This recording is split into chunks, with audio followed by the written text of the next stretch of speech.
Welcome back to consecutive day 811 of a diary of a Runpreneur. Remember, this vlog is part of the Runpreneur challenge, which is my fundraising mission to save the lives of children by attempting the ultimate ultramarathon. Check the link in the comments below to find out more on how you can support it, but do give this a subscribe and a share, as the more people we get in front of, the more money we raise. Thanks for your support, and let's get started.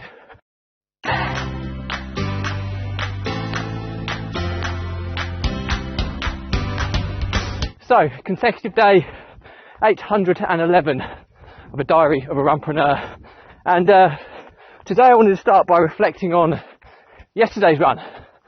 It was my 810th consecutive day of running as part of the Runpreneur challenge, and it was my favourite run without a shadow of a doubt to date. And to put it in perspective, I've run in some cool places.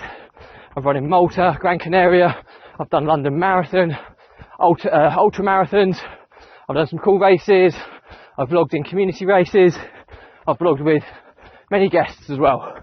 But yesterday was my favourite because it was my proudest run to date. And he's not here with me today, so I can open up a little bit more. But anybody who's been watching my vlog will know that for the past year, well, dating back, well, absolutely, it's a year. It's coming up to the end of August now.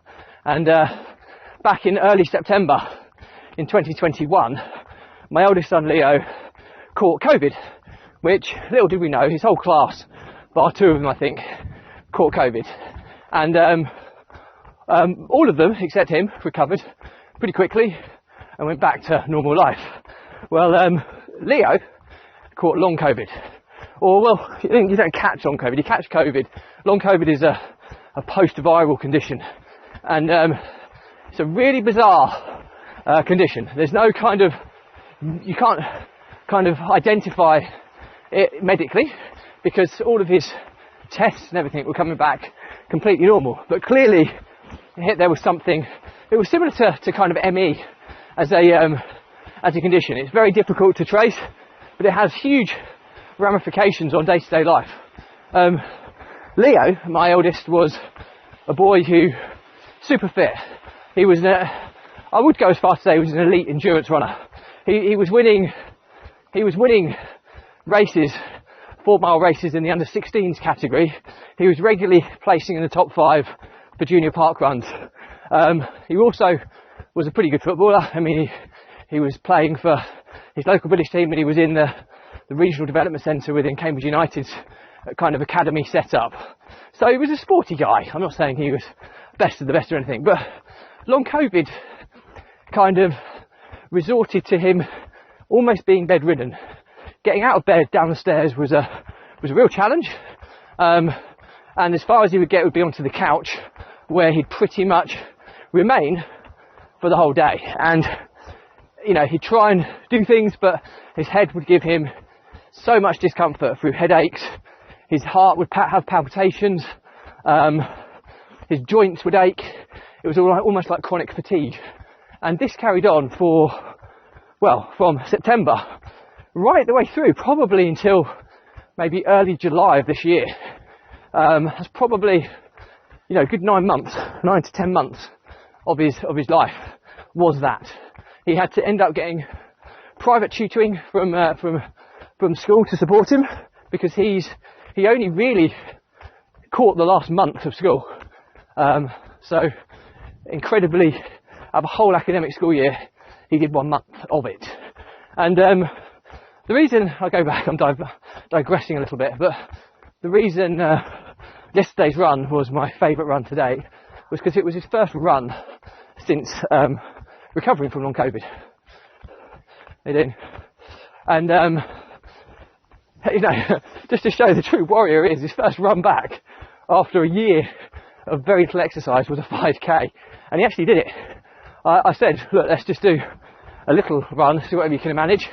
But he wanted to keep going. Okay, we had the odd stop, but he was chatting his way through it, and he still managed to do a 5k in about 30 minutes, which is nothing short of amazing from my perspective. But not only that, because I've seen the journey he's been through, and he even found the courage to talk on the vlog and actually have some words of wisdom for anybody who's struggling with long COVID, and especially to children who would be able to relate with more because he's only an 11-year-old boy.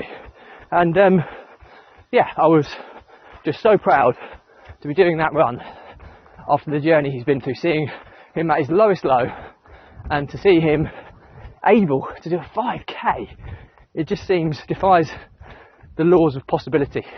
It seemed so very, very improbable that we'd be back at this stage, but he did it. And then to go past someone here, evening, and to make it even more impressive, today we were at Anglesey Abbey, which is a National Trust, like a kind of conservationist area, which is beautiful, woodland area, lots of grasslands, etc. It's a really nice place to go with the family.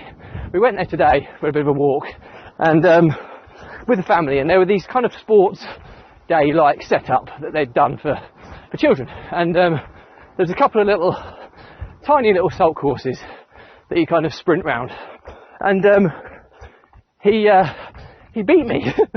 And all right, I was in sandals and things, but I was giving it a good crack, and I got round this course in about 11.5 seconds, and he managed to get around it in 11 1/4, and that just goes to show how far he's come, how fit he is, and how it's miraculous how much of a recovery he's made.